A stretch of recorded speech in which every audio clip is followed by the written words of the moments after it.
안녕하세요. 아내 때문에 인생이 망가진 40대 남성입니다. 결혼에 실패한 뒤로 인생을 완전히 말아먹고 아직도 충격에서 벗어나지 못하고 아들 하나 데리고 아무 희망도 없이 살고 있습니다. 아주 성공한 인생은 아니었지만 순탄하게 살아가던 제가 왜 밑바닥까지 추락하게 되었는지 들어보시면 여러분들도 기가 막히실 겁니다. 제가 아내와 결혼한 뒤에 정말 기가 막힌 경험을 하게 되었습니다. 아내가 저 몰래 다른 남자에게 시집을 가버렸는데요. 이게 도대체 무슨 말인지 이해가 안 되실 겁니다. 저도 처음엔 이런 어처구니 없는 상황을 이해할 수 없었으니까요. 결론부터 말씀드리자면 아내가 저와 결혼하고 동거는 다른 남자와 해버린 것입니다. 그 사실을 알게 된 순간 피가 거꾸로 치솟을 정도로 화가 났지만 그 인간들에게 속수무책으로 당할 수밖에 없었습니다. 그것들은 짐승들도 하지 않는 더러운 짓을 저지르고도 뻔뻔스럽게 모든 잘못을 제게 뒤집어 씌우려고 했습니다. 저는 아버지가 일찍 돌아가시고 홀어머니 밑에서 자랐습니다. 엄마와 저의 불행은 아버지가 돌아가시면서 시작되었죠. 공장에서 작업 반장이었던 아버지는 새로운 기계를 설치하는 과정에서 작업자의 실수로 장비가 오작동되면서 사고로 돌아가셨습니다. 아버지가 돌아가시자 기다렸다는 듯이 고모가 할머니를 꼬드겨서 공장에서 나온 사망 위로금을 가로채버렸습니다. 그 돈은 당연히 엄마가 받아야 하는 돈이었지만 할머니는 세상 물정 모르고 착한 엄마를 속여서 고모에게 줘버렸는데요. 고모는 거기서 만족하지 않고 아버지 명의로 되어 있는 집에 눈독을 들였습니다. 고모가 할머니에게 엄마를 집에서 내보내고 자기랑 같이 살자고 유혹했거든요. 아버지가 살아계실 때도 못된 시누이 노릇을 톡톡히 하던 고모였지만 이런 식으로 저랑 엄마를 배신할 줄은 몰랐습니다. 그 전부터 한겨울에 엄마와 제가 자는 방에 보일러만 끄기도 했고 일부러 세탁기를 고장내 산더미 같은 빨래를 손으로 직접 빨게 만들었습니다. 할머니는 그런 모습을 보고 동정하기는커녕 엄마가 힘들다고 울상을 지으면 나가라는 말만 하셨습니다. 그렇게 힘들면 나가야지. 굳이 왜 여기 버티고 서 있어? 아범이 이제 이 세상 사람도 아닌데 너도 더 늦기 전에 경수 데리고 네 갈 길 가라. 하지만 엄마는 나갈 수 없었습니다. 할아버지는 돌아가시기 전에 집을 아버지에게 주셨기 때문에 어떻게든 재산 분배를 하려고 했죠. 땡전 한 푼도 없었기 때문에 어쩔 수 없었습니다. 엄마가 집에서 안 나가고 버티고 있던 그 해에 유독 눈도 많이 내렸습니다. 수십 년 만에 강추위라고 뉴스에 보도되던 때였죠. 지금도 그 추위가 생각날 만큼 엄청 추웠습니다. 그런 한겨울에도 집이 탐이 난다는 이유 하나만으로 고모는 할머니를 앞세워서 엄마와 저를 집에서 쫓아내려고 했습니다. 그럴 때마다 엄마가 나서서 애원하듯 말하였는데요. 어머님, 제가 갈 데가 어디 있다고 나가라고 하시는 거예요. 그냥 어머님 모시고 이 집에서 살게 해주세요. 어머님이 하라는 집안일 묵묵히 잘해오고 있잖아요. 엄마는 이 집에서 나가면 당장 살아갈 날들이 막막하다고 할머니에게 애원했지만 할머니와 고모는 돈에 눈이 멀어서 냉정하게 돌아섰습니다. 우리도 힘들어서 그래요. 힘들어서. 내가 돈 벌어와서 겨우 입에 풀칠하고 있는데 끝까지 이럴 거예요? 이 집에서 살고 싶으면 우리 오빠처럼 돈을 벌어오던가. 돈 벌어올게요. 이 앞에 있는 슈퍼나 식당에서 일할 테니까 제발 나가라는 말은 하지 말아주세요. 그까지 푼돈 벌어오라는 소리 아니에요. 평생 남자 안 만날 거예요? 엄마가 언니 앞날 생각해서 놓아주려고 하는 건 몰라요? 군말 말고 당장 짐 싸서 나가요. 그때 엄마가 법에 대해서 조금만 지식이 있었다면 할머니와 고모에게 맞대응했을 겁니다. 아버지가 돌아가시자마자 집 명의를 자기 앞으로 돌렸을 텐데 중졸의 전업주부로 살아온 엄마는 세상사에 참 무지했습니다. 그저 할머니와 고모에게 빌면서 애원하다가 한겨울에 거리로 쫓겨나 버리고 말았죠. 당장 갈 곳이 없었던 엄마는 외할머니 집으로 갔습니다. 외갓집은 외할아버지가 몸이 불편한 탓에 형편이 좋지 않아서 다른 거처를 알아봤지만 선택의 여지가 없었습니다. 그때부터 엄마는 저를 키우기 위해 닥치는 대로 일을 하기 시작했는데요. 처음에는 친척의 소개로 아파트에서 청소 일을 하시다가 도배 일을 하는 사장님의 도움으로 벽지 도배를 배우게 되었습니다. 엄마는 어린 저를 남부럽지 않게 키우려고 열심히 기술을 배우셨고 1년 뒤에 사장님과 같이 도배 일을 하게 되었죠. 2년에서 3년 차에는 인정받는 도배 기술자가 되어서 사장님께서 조금 도와줄 테니 엄마에게 독립하라는 말씀까지 해주셨습니다. 경수 엄마는 내가 보니까 이제 혼자서 일해도 되겠어. 내가 맡은 구역 떼줄 테니 독립해. 먹고 살 걱정은 없을 거야. 과부 사정은 호라비가 안다는 말처럼 없이 사는 사람들은 서로의 처지를 잘 알아주었습니다. 혼자 애를 키우는 엄마를 위해서 사장님이 자기 구역을 기꺼이 내어주고 도와주었습니다. 그렇게 엄마가 독립한 뒤에 돈을 모아서 전세로 집도 마련했고 경제적으로 어느 정도 자리를 잡게 되었죠. 그런데 제가 중학교에 들어간 5년 뒤에 할머니가 고모에게 쫓겨나서 엄마를 찾아오게 되었습니다. 할머니의 말에 따르면 고모가 몰래 집을 팔아버리고 할머니를 자기 집으로 데리고 가서 식모처럼 부렸다고 하는데요. 집을 판 돈도 나누어 주지 않고 자기 혼자서 독차지하더니 할머니가 돈 이야기를 꺼낼 때마다 고모가 화를 내면서 소리를 질렀다고 합니다. 뭐? 돈을 달라고? 엄마, 지금까지 먹여주고 재워준 것만 해도 얼만데 돈을 달라는 거야. 설마 치매라도 걸렸어? 시끄럽게 돈 타령하지 말고 밥이나 차려줘. 그제서야 할머니는 자기밖에 모르는 표독스러운 고모에게 속아서 이용당했다는 사실을 깨달았습니다. 게다가 고모부는 알코올 중독 기질이 있어서 매일 술에 취해 난동을 피워서 집안이 하루도 조용할 날이 없었을 겁니다.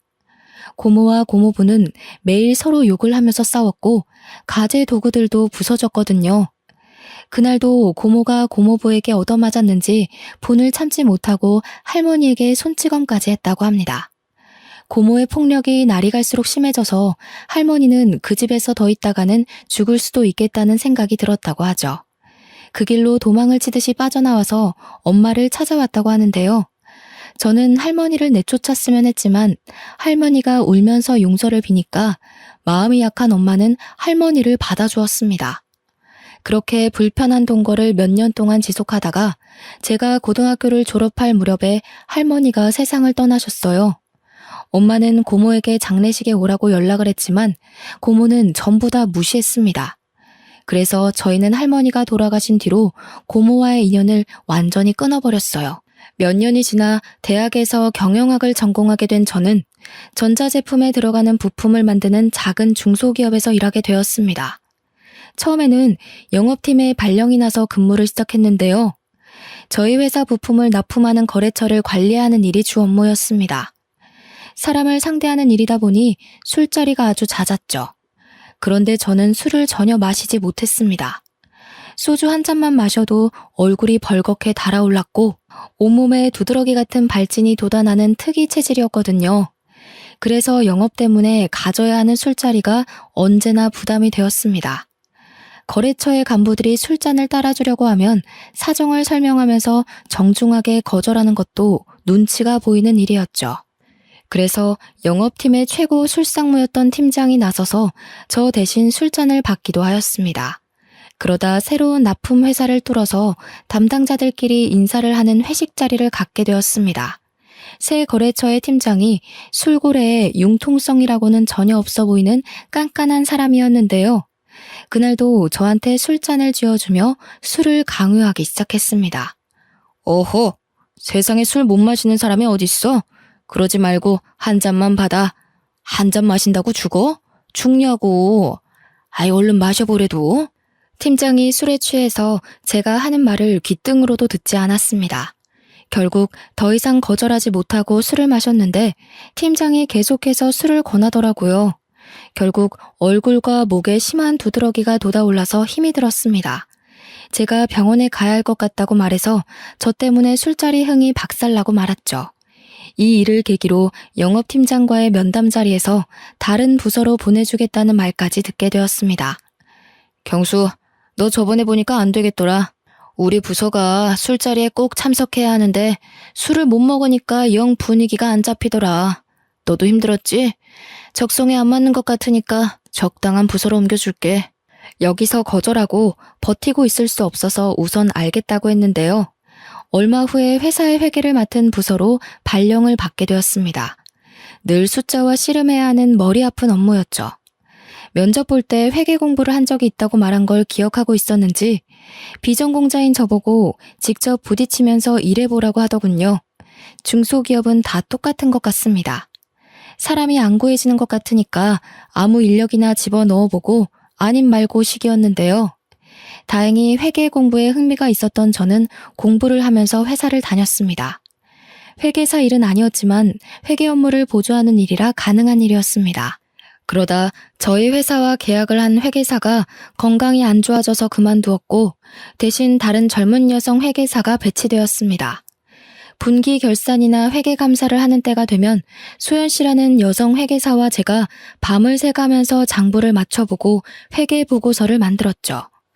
그렇게 사이가 친해지다 보니 소연 씨가 다른 회계사들과 참 다르다는 느낌을 받았습니다. 전임 회계사는 모든 업무를 제게 떠넘기고 자기는 형식적으로 검토만 하고 사인했거든요.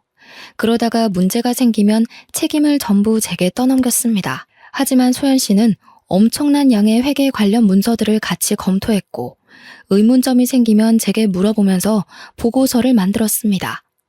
저는 저보다 좋은 대학을 나오고 똑똑하지만 한편으로 검소한 소연 씨가 마음에 들었습니다. 제가 마음의 문을 여니 소연 씨와 업무 외에 사적인 대화도 하게 되었는데요. 소연 씨에게 왜 30이 되도록 사귀는 남자가 없는지 궁금하다고 물으니까 분위기가 이상해지더라고요. 소연 씨는 사귀는 사람 없어요? 남자라면 누구나 소연 씨를 좋아할 텐데 왜 아직 싱글로 남아있는지 모르겠네. 예전에 결혼을 약속한 사람이 있었는데 사고가 있었어요. 지금은 이 세상 사람이 아니에요. 소연 씨에게는 대학 시절부터 사귀던 애인이 있었는데 사고로 세상을 떠난 것 같더군요. 대학교 1학년 때부터 같은 과 선배와 사귀면서 결혼을 약속했었다고 합니다. 그런데 결혼식 한 달을 남겨두고 등산에 갔다가 사고를 당해 허망하게 죽었다고 하네요. 그 말을 해주면서 소연 씨의 낯빛이 무척이나 어두워졌습니다. 그 뒤로 남자를 만난 적도 없고 열심히 일만 하면서 살아왔네요. 이제 더 이상 누굴 만날 자신이 없어요. 상처받을까봐 무섭기도 하고. 아니에요, 소연 씨. 굳이 결혼은 안 하더라도 연애는 해야죠. 소연 씨라면 좋은 사람 만날 수 있을 거예요. 저는 이미 소연 씨에게 호감이 있는 상태라서 오히려 트라우마를 보듬고 치유해주고 싶었습니다. 제가 그 후로 적극적으로 저녁 먹자고 하고 주말에도 만나자고 하니까 조금씩 호감을 보이면서 닫혀있던 마음의 문을 열기 시작했습니다. 그렇게 몇 달이 지났을까요? 정식으로 교제를 시작하면서 큰 문제가 생기기 시작했습니다. 소연이 부모님이 대학 교수이셨거든요. 게다가 소연이가 외동딸이라서 저를 엄청 안 좋아하셨습니다. 하긴 대학 교수 집안이 아니더라도 별 볼 일 없는 저를 사윗감으로 못마땅하게 생각하는 건 당연한 일이었죠. 하지만 소연이는 끝까지 저를 포기하지 않고 시댁으로 끌고 가 결혼을 전제로 만나는 걸 허락받으려고 하였습니다. 그런데 장모님께서 소리를 지르면서 반대하셨는데요. 아버지도 없고 직업도 변변치 않은 놈이 뭐가 좋다고 결혼을 하겠다는 거냐? 절대 안 돼. 내가 아주 괜찮은 신랑감 골라줄 테니까 당장 헤어져. 장모님께서 자기 눈에 흙이 들어가기 전까지 절대 결혼을 허락할 수 없다고 폭언을 내뱉으셨습니다. 서로에 대한 사랑 하나로 인연을 버텨왔지만 장모님께서 저랑 헤어지지 않으면 호적에서 파버리고 의절하겠다는 경고를 하셔서 저희 사이도 멀어졌죠. 그날 이후로 연락이 뜸했다가 수연이가 먼저 연락해서 헤어지자고 하였습니다. 우리 이제 그만 정리해야 할 것 같아. 이렇게 부모님이 반대하는데 결혼하면 불행할 거야. 그러니까 오빠도 더 이상 나 만나려고 하지 말고 좋은 사람 만나. 예견했던 일이었습니다.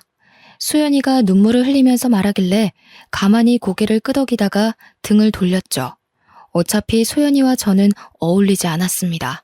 몇 달 뒤에 집안 배경이 좋은 변호사를 만나 결혼했다는 소식을 들으니까 저랑 어울리지 않는 여자였다는 생각이 더욱더 강력하게 들더군요. 소연이는 당연히 회사 사람들에게 결혼 소식을 알리고 퇴사하였습니다. 실연을 당한 게 티가 났는지 자꾸만 실수를 하자 회계팀장이 제게 면담을 하자고 하였습니다. 그리고 제게 생각을 정리할 시간이 필요해 보인다고 했죠. 그래, 너도 소연 씨 그만둔 거 알고 있지? 지금 일이 손에 안 잡힐 거야. 생각 같아서는 한 달 정도 휴가를 끊어주고 싶은데 그럴 수는 없고 일주일만 쉬다가 돌아와. 회계팀장이 제 사정을 이해해줘서 휴가를 내고 제주도로 일주일간 여행을 떠났습니다. 제주도에 도착해서 숙소에 짐을 풀고 근처 식당으로 들어갔는데요. 서빙을 하던 여성이 저를 보고 환하게 웃어주더라고요. 안녕하세요. 딱 보니까 이 동네 사람은 아닌 것 같은데. 저희 식당 처음 오셨어요? 네, 이제 막 제주도에 도착했는데 여기는 뭐가 맛있나요? 전부 다 맛있지만 흑돼지 백반이 최고 인기 메뉴예요. 그걸로 드릴까요? 네, 그걸로 주세요. 서빙을 하던 여성이 추천해주던 대로 제주도 흑돼지 백반을 시켰는데 양이 정말 푸짐하고 맛도 좋더라고요. 고기가 입에서 살살 녹았고 감칠맛이 났습니다. 다음에도 또 오고 싶다는 생각을 하고 있는데 서빙을 하던 여성이 갑자기 말을 걸어왔죠. 혼자서 여행 오셨나 봐요? 네, 머리 좀 식히려고 혼자 왔어요. 얼마나 계시다 갈 건가요? 일주일 정도 머물 겁니다. 여행 계획은 잡으셨어요? 아니요, 그냥 아무 생각 없이 훌쩍 떠난 거라 계획은 없어요. 그럼 제가 가이드 해드릴까요? 예? 갑자기요? 오늘 처음 본 손님의 여행 가이드를 해주겠다고 나서니까 당황스럽더군요. 솔직히 그때는 혼자 있고 싶었지만 힘들고 지쳐 보여서 가이드 해주고 싶다는 말을 듣고 마음이 흔들렸습니다. 저야 가이드 해주시면 좋죠. 그런데 여기서 일하셔야 하는 거 아니에요? 이 식당 제 아버지 거예요. 틈날 때마다 도와드리고 있어서 자리 비어도 괜찮아요. 잠깐만요. 아버지께 물어보고 올게요. 그러면서 카운터에 앉아있던 남자에게 다가가서 뭐라 말을 하고 있었습니다.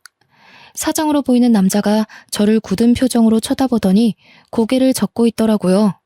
그랬더니 서빙을 해주던 여자의 목소리가 조금 커졌습니다. 아니 아빠, 도대체 왜 안 된다는 거야? 이번에 알바 구해줬다며. 일 안 도와줘도 되니까 집에 있어.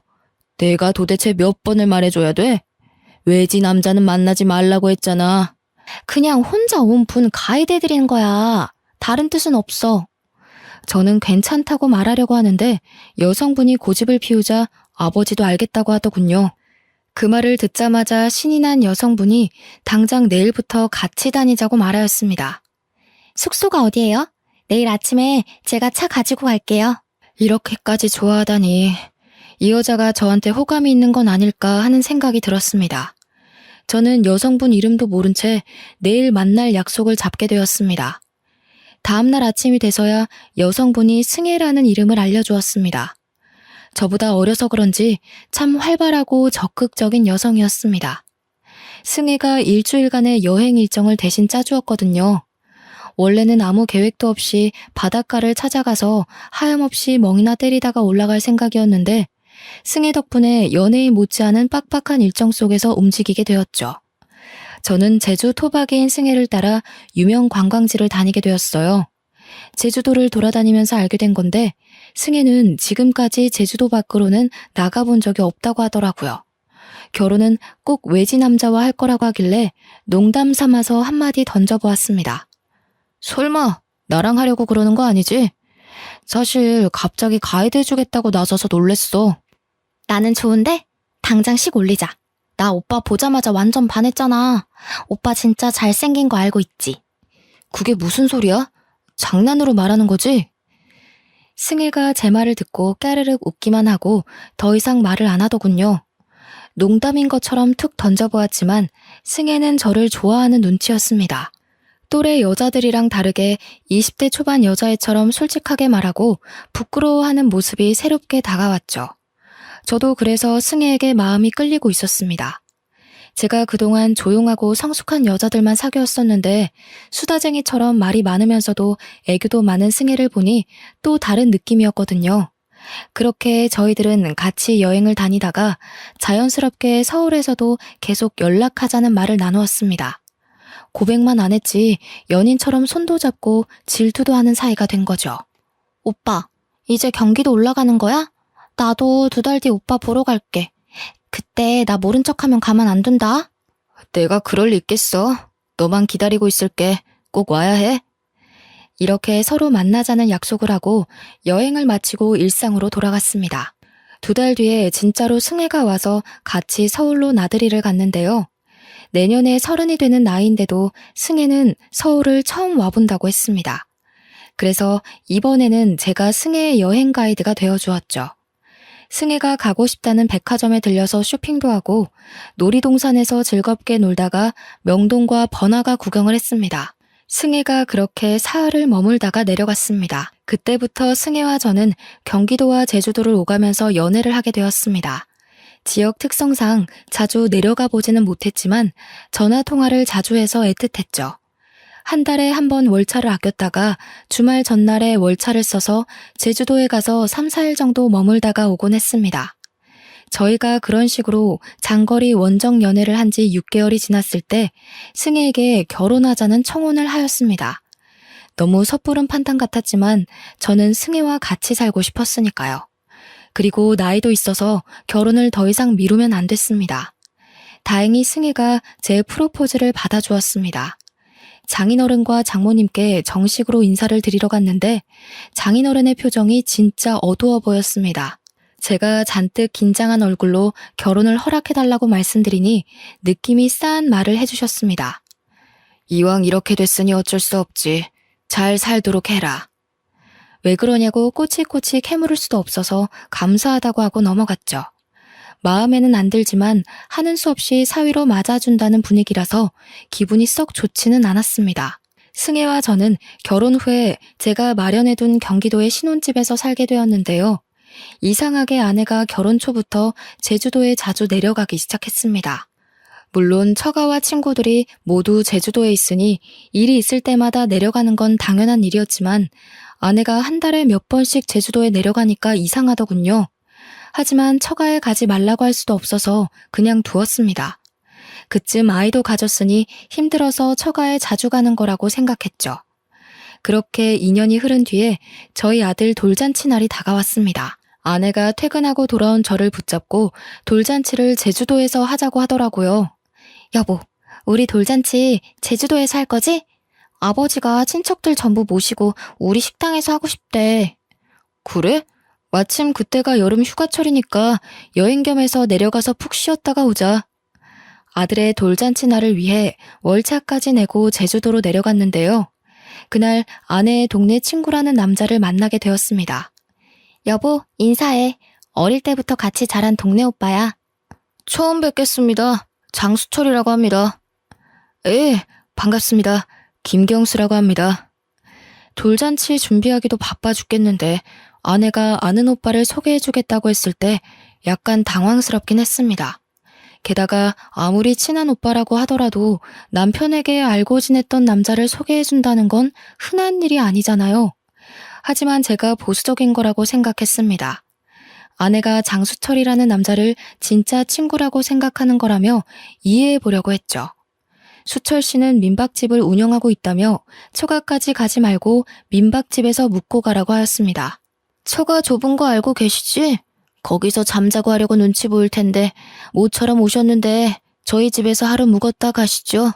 수철 씨가 처가의 집 크기까지 알고 있는 게 찝찝했지만 제주도에 머무는 동안 그곳에서 며칠 지내기로 하였습니다. 수철 씨는 친절하게 민박집 하나하나를 구경시켜주면서 설명해주더군요. 덕분에 관심도 없던 아내의 친한 오빠의 취미 생활까지 알게 되었습니다. 조개 껍데기가 가득 있는 방안을 보여주길래 멋지다, 근사하다는 말로 대충 대꾸해 주었죠. 무언가 봐달라는 눈치였지만 안 그래도 돌잔치 준비 때문에 지쳐있는 상태였습니다. 관심도 없는 조개 껍데기 구경할 시간이 없어서 얼른 돌잔치 장소로 넘어갔는데요. 돌잔치를 마치고 저는 회사 일 때문에 다시 경기도로 올라갔습니다. 아내는 제주도에 더 있겠다고 하더니 2주 뒤에 올라왔습니다. 그날 이후로 아내가 점점 제주도에 머무는 시간이 길어졌습니다. 여보, 다음 주에 제주도 가서 보름만 있다가 올게. 뭐? 저번에는 2주나 더 있다가 왔잖아. 왜 보름이나 있으려고 하는 거야? 엄마가 몸이 안 좋아서 식당 일 도와달라고 그러네? 아내가 식당 일을 핑계로 제주도에 가더니 보름 혹은 한 달씩 머물다가 오기 시작했습니다. 그리고 며칠 지나지 않아서 또 제주도에 갔고 2달 넘게 지내다가 오기도 했죠. 저는 장모님이 아파서 그런 거라고 생각해서 제 아들이 6살이 될 때까지 1년의 절반 이상을 제주도에서 지내게 하였습니다. 그런데 모임에서 만난 고등학교 동창이 뜻밖의 말을 꺼내놓았습니다. 내가 저번 달에 제주도로 휴가를 갔는데 재수 씨를 만났어. 땡땡 민박집에서 지내고 있더라? 재수 씨는 왜 거기서 지내고 있는 거래? 친구는 제주도 여행을 계획하고 숙소를 알아보다가 비교적 가격이 저렴한 민박집을 예약했는데 그곳에서 아내를 봤다는 겁니다. 재수 씨는 나를 못 알아보는 것 같았는데 분명히 재수 씨가 맞았어. 웬 남자랑 같이 있는 걸 봐서 아는 척은 안 했거든? 내가 둘이 무슨 사이냐고 물어보니까 재수 씨가 뭐라 한 줄 알아? 둘이 부부 사이래. 우리 와이프가 거기 있을 리가 없잖아. 네가 잘못 본 거야. 와이프가 거기서 지내더라도 왜 부부 사이라고 했겠어. 우리 와이프 얼굴 까먹은 거 아니야? 저는 친구의 말을 끝까지 믿지 않았습니다. 친구 녀석이 아내를 본 건 7년 전 결혼식장에서 본 게 전부였으니까요. 비슷한 여자를 아내로 착각했을 거라고 생각했죠. 그런데 동창 녀석이 저를 붙들고 확인해보라고 난리를 피웠습니다. 야, 네가 맨날 프로필 사진 가족 사진으로 해놓는데 내가 그걸 모르겠냐? 내가 눈썰미 하나는 끝내주니까 한번 확인만 해봐라. 내가 걱정돼서 그래. 저는 미친 소리 하지 말라고 딱 잡아떼기는 했지만 신경이 쓰이긴 하였습니다. 아내한테 어떻게 말해야 할까 고민하는 사이 제주도에 있던 아내와 아들이 경기도로 돌아왔습니다. 그리고 혹시나 하는 마음에 짐들을 뒤져보았는데요. 제주도에서 몇 주 머물다 돌아온 아들의 주머니에서 의외의 물건을 발견해서 아내가 뭔가 감추고 있다는 확신이 들었습니다. 그래서 제가 아들에게 주머니 속에 든 조개 껍데기가 뭔지 물어보았죠. 아들, 이거 제주도에서 주워온 거야? 누가 준 건 아니고? 누가 준 건 아니고 민박집 아저씨 집에서 가지고 왔어. 민박집 아저씨? 설마 그 장수철 아저씨? 아들 녀석이 맞다고 고개를 끄덕이길래 조개 껍데기를 자세하게 들여다보았습니다. 아니나 다를까 조개 껍데기에는 아내의 이름이 선명하게 새겨져 있더군요. 그때 장수철이 운영하고 있는 민박집 방안이 떠올랐습니다. 자기가 특별한 취미를 가지고 있다며 조개 껍데기를 보여주었거든요. 그때는 조개 껍데기가 너무 많고 관심도 없어서 대충 칭찬만 해주고 나온 기억이 있습니다. 그런데 이런 조개 껍데기를 떡하니 두고 저한테 구경을 시켜주었다니 아주 저를 농락한 셈이었죠. 그래서 저는 둘의 사이는 보통 사이가 아닐 거라고 생각했습니다. 저는 아들에게 제주도에서 어떻게 지내왔는지 자세하게 물어보았는데요.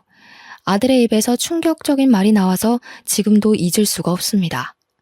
제주도 가면 항상 그 아저씨 집에서 지냈어.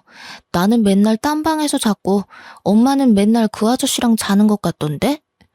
아들의 말을 듣는 순간 하마터면 욕설을 내뱉을 뻔했습니다. 민박집을 하고 있는 그놈은 아내와 친한 오빠가 아니라 내연남이었던 거죠. 아내는 제주도에 살고 있는 내연남을 만나기 위해 거짓말을 하고 제주도에 갔던 것입니다. 그것도 아들을 데리고 장수철이 지내고 있는 민박집에서 동거를 했다는 사실을 알고 분노가 치밀어 올랐습니다. 당연히 아내에게 가서 왜 이런 짓을 저질렀냐고 따졌는데요. 아내가 처음에는 무슨 말도 안 되는 소리를 하냐며 아니라고 펄쩍 뛰었습니다. 그랬더니 아들놈이 고개를 갸웃거리며 진실을 이야기해 주더군요. 엄마, 왜 거짓말을 해? 그 아저씨 민박집 아니면 안 된다고 했잖아. 내가 할아버지 집에 가자고 해도 아저씨 집에 가서 사랑한다고 뽀뽀도 하는 거 봤어. 엄마가 나한테 아빠도 사랑하고 아저씨도 사랑한다고 해놓고 거짓말하면 안 돼. 아들의 말을 듣고 저는 화가 치밀어 올라 얼굴이 빨개졌고 아내의 얼굴에서는 핏기가 사라져가고 있었습니다. 저는 아들에게 방에 들어가 있으라고 한 다음에 아내의 뺨을 후려갈겼죠. 네가 진짜 제정신이야? 애를 데리고 다니면서 바람을 피워? 어떻게 자식이 보는 앞에서 그런 더러운 짓을 해? 네가 그러고도 인간이야? 아니, 그렇다고 뺨을 때려? 당신 미쳤어? 정우한테도 이런 식으로 알아냈지? 정우가 말할 애가 아닌데 이상하게 당신한테 다 말했더라. 설마 정우 때렸어? 너야말로 머리가 어떻게 된 거 아니니? 내가 정우를 때렸겠어? 정우가 당신 바람 피는 거 보고 정 떨어져서 나한테 털어놓은 거겠지. 우리 정우가 그럴 리 없어. 당신이 자꾸 때리니까 거짓말까지 한 거겠지. 나 정우 앞에서 떳떳해. 당신이 나한테 이럴 자격 없다고. 뭐? 그러면 상간남 소송이랑 이혼 소송 둘 다 시작해봐?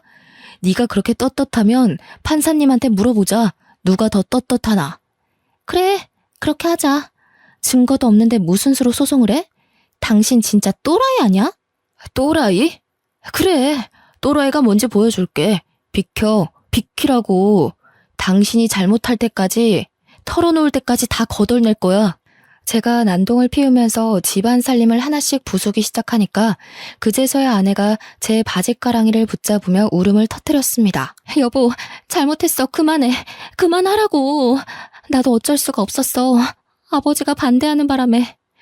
제가 추궁하니까 아내는 모든 걸 체념하고 왜 이런 말도 안 되는 짓을 저질렀는지 털어놓더군요. 장인어른이 아내를 제주도 밖으로 못 나가게 하고 집착해서였다고 합니다. 아내는 섬이 답답하고 싫어서 육지로 나가고 싶다고 하자 장인이 바로 반대했죠. 승혜, 네가 육지로 나가버리면 이 식당은 누가 운영하니? 뻘소리 하지 말고 넌 수철이랑 결혼해서 식당 물려받을 생각이나 해라. 아빠, 난 누가 뭐라 해도 서울로 갈 거야. 수철 오빠랑 결혼해도 서울로 갈 거라고. 뭐? 서울은 무슨 서울이야? 네가 서울에서 살 돈은 있어? 아빠도 돈이 없어서 서울은 안 된다고 했잖아. 아니, 내가 되게 만들 거야. 꼭 이 지긋지긋한 제주도 빠져나갈 거라고. 아내가 제주도를 떠나겠다고 고집하자 수철이라는 남자랑도 다퉜다고 하죠. 사귀던 남자와 사이가 소홀해지자 아내가 외지 여행객들이 많이 오는 식당에서 일을 하면서 괜찮은 남자를 물색했던 겁니다. 제주도를 떠나고 싶어하는 아내의 속셈을 잘 알고 있던 장인은 저와 결혼하겠다고 했을 때 못마땅하게 생각했던 것인데요. 아내가 처음부터 제게 친절하게 대하면서 가이드를 해주겠다고 한 것도 저를 꼬셔서 제주도를 벗어나 보려는 속셈이었습니다. 결국 장인어른이 아내에게 두 손 두 발을 들고 저와의 결혼을 허락해 주었죠. 그런데 아내는 수철이라는 남자랑 다시 연락이 닿아서 연인 관계로 발전하고 말았습니다. 한마디로 결혼은 저와 하고 동거는 그놈과 했던 것입니다. 이제 모든 걸 알았으니 결판을 내야만 했습니다. 저는 당장 제주도로 내려가서 장인을 만나서 자초지종을 따져보았죠. 그런데 장인은 뻔뻔한 태도를 보여주었습니다. 자네 기분이 상했다면 내가 사과할 테니까 없던 일로 하게. 나도 딸애가 그럴 줄 알았나? 중간에 알았지만 이혼할 것 같아서 입 다물고 있었네. 저는 장인의 몰상식한 말에 소리를 지르고 말았는데요. 장인어른, 이게 사과하면 끝날 문제라고 생각하세요? 제 가정이 깨졌고 이 인생이 끝났단 말입니다. 확실하게 책임지셔야 합니다. 제가 그렇게 만들 거예요. 이런 식으로 씩씩대면서 처가를 나와서 장수철이 운영하는 민박집으로 차를 몰고 갔습니다. 민박집에서 만난 그놈은 어처구니 없는 변명을 짓거려 놓았죠. 승혜를 너무 사랑해서 제 곁에 두고 싶어서 그랬어요. 정말 죄송합니다. 먼저 연락해서 승혜를 흔들어 놓은 제 잘못입니다. 제발 용서해 주세요. 뭐 어쩌고 저째? 사과하면 다야? 무릎 꿇고 싹싹 빌어도 절대 용서 못해.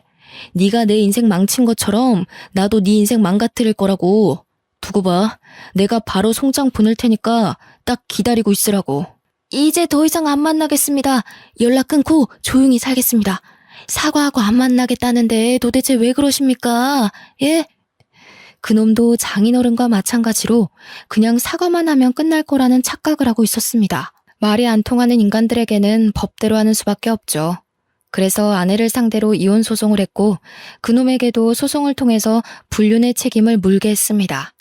처가 쪽은 위자료와 아들의 양육비를 감당하기 위해서 전 재산인 식당을 처분해야 했고 장수철 그놈은 민박집 문을 닫았는데요. 소송을 하고 나서 혹시나 하는 마음에 아들 녀석의 친자 검사를 했습니다. 다행히 아들은 제 자식이 맞았습니다. 그러던 와중 아내에게서 기가 막히는 연락을 받기도 했죠. 여보, 당신이 하라는 대로 다 할 테니 제발 식당만은 돌려줘. 부탁이야. 이러다 우리 다 굶어 죽겠어. 소송에서 엄청난 위자료 폭탄을 맞자 아내는 울면서 식당만은 돌려달라고 애원했지만 배우자를 속이고 파렴치한 동거를 한 것이 얼마나 큰 잘못인지 확실히 알려줘야 했습니다. 아내의 부탁을 거절했는데도 아직까지 연락이 오고 있네요. 아들 녀석 때문에 차단할 수도 없고 날이 갈수록 힘이 듭니다. 여러분도 아시겠지만 불륜이란 얄팍한 핑계를 둘러댄다고 용서받을 수 있는 잘못이 아닙니다. 함께 가정을 꾸리고 살을 맞대고 살아온 배우자를 배신하고 가정을 파탄내는 건 배우자의 남은 인생을 완전히 망가뜨리는 참담한 잘못이죠. 여러분들은 제 아내처럼 실수하지 마시고 배우자의 입장에서 생각하고 판단하는 지혜로 하루하루를 살아가시길 바랍니다. 여기까지 읽어주셔서 감사합니다.